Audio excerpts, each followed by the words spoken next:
어젯밤 추석 연휴를 하루 앞두고 창밖에 비가 내리기 시작했습니다. 빗소리를 들으며 문득 저는 깨달았습니다. 내일이면 제가 이혼 후 처음으로 명절을 맞이한다는 사실을. 그 순간 갑자기 눈물이 왈칵 쏟아졌습니다. 집 안은 고요했고 제 흐느낌 소리만이 텅 빈 공간을 채웠습니다. 10년. 제가 그 사람과 함께했던 시간입니다. 그리고 지금은 모든 것이 끝났습니다. 법적으로는 6개월 전에 끝났지만 마음속으로는 아직도 끝나지 않은 것 같습니다. 특히 이렇게 명절이 다가오니 더욱 그렇습니다. 저는 올해 38입니다. 28배 결혼해서 열해를 함께 살았습니다. 처음 몇 년은 행복했습니다. 서로를 바라보는 눈빛만으로도 가슴이 떨렸고 함께 있는 것만으로도 충분했던 시간이었습니다. 주말이면 손잡고 동네 공원을 산책하고 가끔은 차를 타고 바다로 떠났습니다. 결혼 3년 차에 아이를 가졌지만 유산을 하고 그 후로 임신이 쉽지 않았습니다. 아마 그때부터 조금씩 균열이 생기기 시작했던 것 같습니다. 전 남편은 지방 공무원으로 일했습니다. 안정적인 직업이었고 저는 작은 회사의 격리로 일하며 우리의 작은 보금자리를 꾸려나갔습니다. 겉으로 보기에는 평범한 부부였습니다. 하지만 시간이 지날수록 대화는 줄어들었고 침묵이 우리 사이를 채우기 시작했습니다. 돌이켜보면 언제부터였을까요? 서로에게 무관심해지기 시작한 것이. 아마도 결혼 6년 차쯤부터였을 겁니다. 그는 점점 늦게 돌아오기 시작했고 저는 그가 야근한다고 믿었습니다. 혹은 믿고 싶었는지도 모르겠습니다. 그렇게 1년, 2년이 흘렀습니다. 결혼 8년 차 그의 휴대폰에서 우연히 발견한 메시지가 모든 것을 바꿔놓았습니다. 그것은 단순한 업무 메시지가 아니었습니다. 그가 2년 동안 다른 여성과 관계를 맺고 있었다는 증거였습니다. 그날 밤 우리는 처음으로 크게 싸웠습니다. 아니, 제가 일방적으로 소리를 질렀고 그는 묵묵히 앉아 있었습니다. 그리고 마침내 입을 열었을 때 그는 미안하다라는 말과 함께 더 이상 당신을 사랑하지 않는다고 고백했습니다. 그 말을 듣는 순간 제 몸에서 모든 힘이 빠져나가는 것 같았습니다. 10년 가까이 함께한 사람의 입에서 나온 그 말은 제가 상상했던 어떤 고통보다도 깊이 저를 찔렀습니다. 우리는 그 후 1년을 더 함께 살았습니다. 서로 다른 방에서 자면서 식사도 따로 하면서 그저 법적으로만 부부인 채로. 왜 그랬을까요? 아마 저는 마지막까지 희망을 버리지 않았던 것 같습니다. 어쩌면 시간이 지나면 그가 다시 저를 사랑하게 될지도 모른다는 희망을. 하지만 그런 일은 일어나지 않았습니다. 결국 작년 겨울 우리는 법원에서 이혼 서류에 사인했습니다. 눈이 내리는 날이었습니다. 법원을 나서는 그의 뒷모습을 바라보며 저는 10년의 세월이 그렇게 끝나는구나 하는 생각을 했습니다. 그날 이후 그를 다시 만난 적은 없습니다. 이제 저는 원룸에서 혼자 삽니다. 우리가 함께 살던 아파트는 정리했습니다.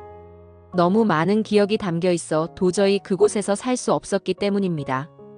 회사도 그만두고 새로운 직장을 구했습니다. 모든 것을 새로 시작하고 싶었습니다. 하지만 명절만큼은 혼자 견디기 어려울 것 같습니다. 제가 명절을 두려워하는 이유는 그날들이 가족의 의미를 더욱 강조하기 때문입니다. 결혼 전에는 부모님과 함께 명절을 보냈고 결혼 후에는 시댁에서 명절을 지냈습니다. 항상 누군가와 함께였습니다. 항상 분주했고 때로는 피곤했지만 그래도 외롭지는 않았습니다. 이번 추석은 처음으로 완전히 혼자 맞이하는 명절입니다. 친정에 갈 수도 있었지만 부모님께 이혼의 아픔을 보여드리고 싶지 않아 핑계를 대고 가지 않기로 했습니다. 시댁은 이제 더 이상 제가 갈 수 있는 곳이 아닙니다. 명절 연휴 동안 혼자 집에 있을 생각을 하니 가슴이 먹먹해집니다. 어제 마트에 갔다가 송편 코너 앞에서 멈췄습니다. 예전에는 시어머니와 함께 송편을 빚었던 기억이 떠올랐습니다. 처음에는 서툴렀지만 해를 거듭할수록 제법 솜씨가 늘었고 시어머니께서도 칭찬해 주셨습니다. 그 기억이 너무 선명하게 떠올라 그 자리에 한참을 서 있었습니다. 결국 송편을 사지 않고 그냥 나왔습니다. 혼자서 송편을 먹을 자신이 없었습니다. 돌아오는 길에 편의점에 들러 소주 한 병을 샀습니다. 술을 즐기는 편은 아니지만 오늘만큼은 마음을 달래기 위해 한잔 할 생각이었습니다. 집에 돌아와 텔레비전을 켰는데 명절 특집 프로그램이 방영 중이었습니다. 화면 속 가족들의 웃음소리가 제 마음을 더욱 아프게 했습니다. 소주를 한 잔 따라 마시며 창밖을 바라봤습니다. 창문 너머로 보이는 아파트들의 불빛이 하나둘 켜지기 시작했습니다. 그 불빛 하나하나에는 각자의 이야기가 있겠지요. 행복한 가족도 있을 것이고 저처럼 상처를 안고 사는 사람도 있을 것입니다. 문득 그 많은 불빛 중에 제가 얼마나 작은 존재인지 실감했습니다. 두 번째 잔을 마시고 있을 때 휴대폰이 울렸습니다. 친구였습니다. 명절에 혼자 있는 것을 걱정하는 친구의 목소리에 갑자기 눈물이 났습니다. 괜찮다고 잘 지내고 있다고 거짓말을 했지만 목소리가 떨려 들통나고 말았습니다. 친구는 내일 자기 집에 오라고 했습니다. 가족들과 함께 명절을 보내자고. 그 말에 더욱 눈물이 났습니다. 고마움과 미안함이 동시에 밀려왔습니다.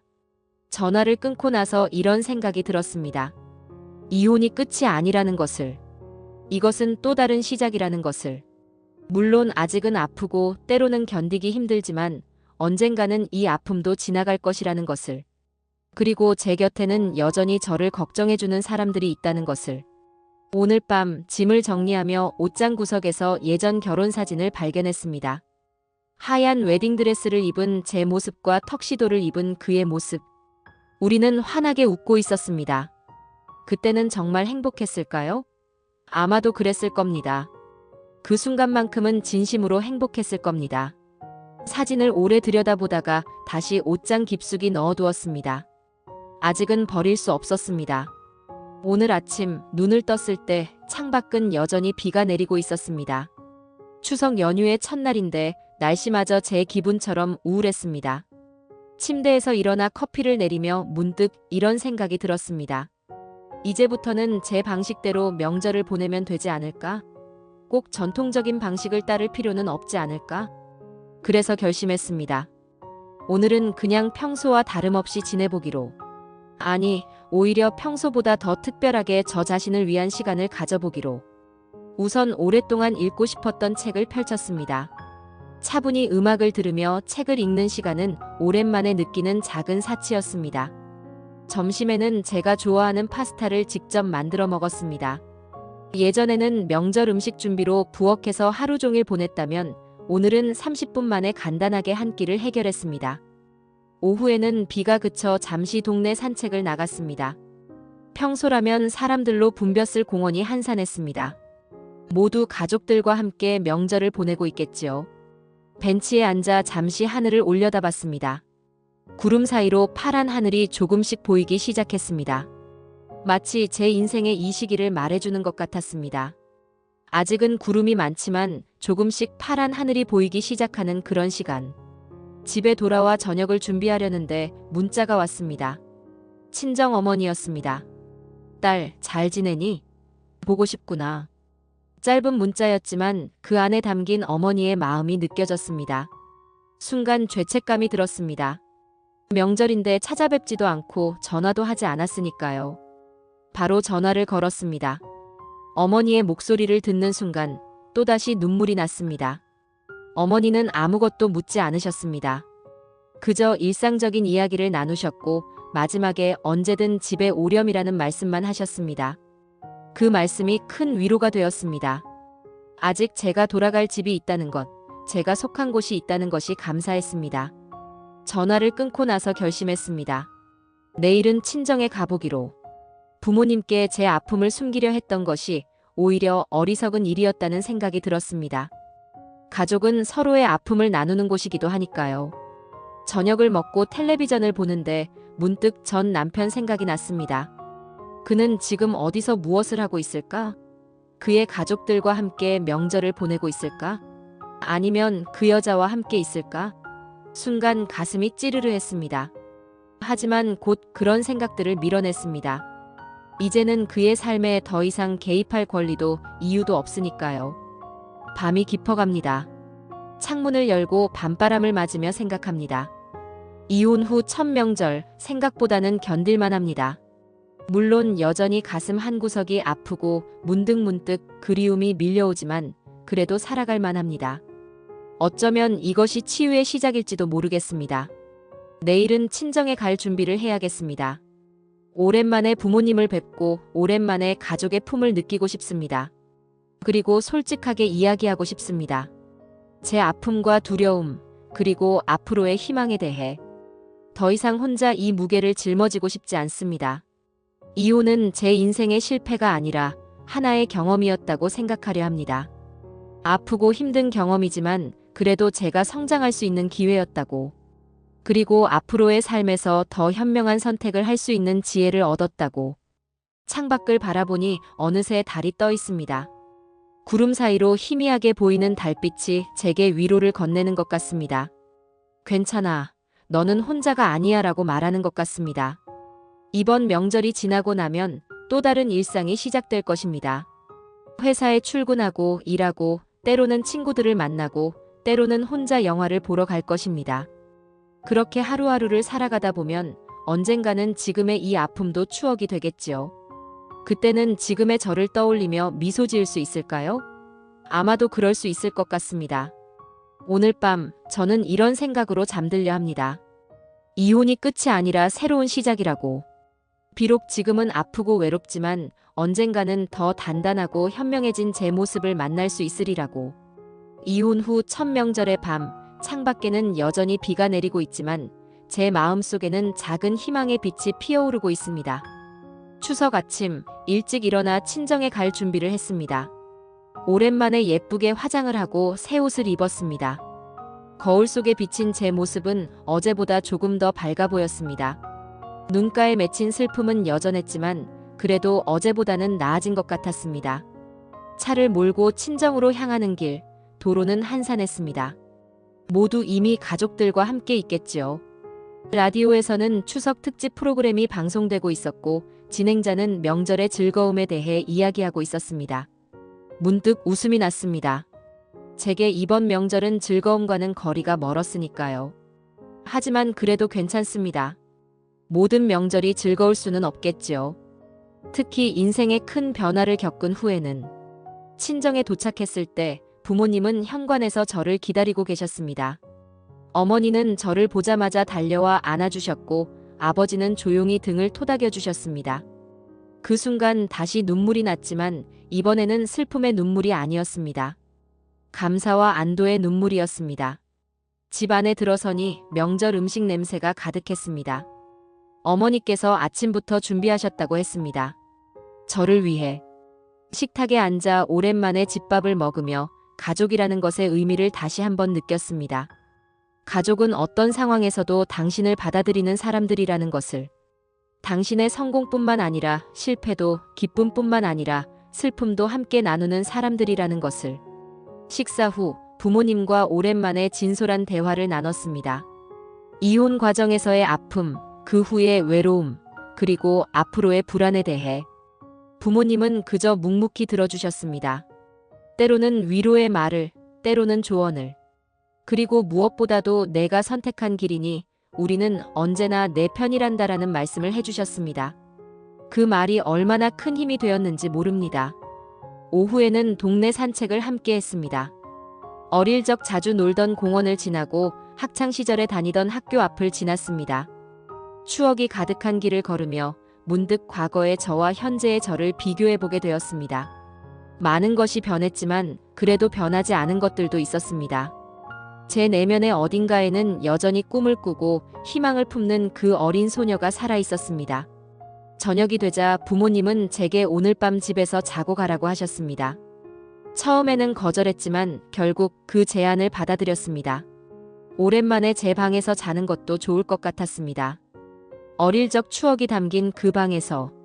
밤이 깊어가는데 잠이 오지 않아 이렇게 글을 쓰고 있습니다. 창밖으로는 밝은 보름달이 떠 있습니다. 어제와는 달리 구름 한 점 없는 맑은 하늘에 떠 있는 달을 보니 마음이 조금 편안해집니다. 이혼 후 첫 명절 생각보다 잘 지나가고 있습니다.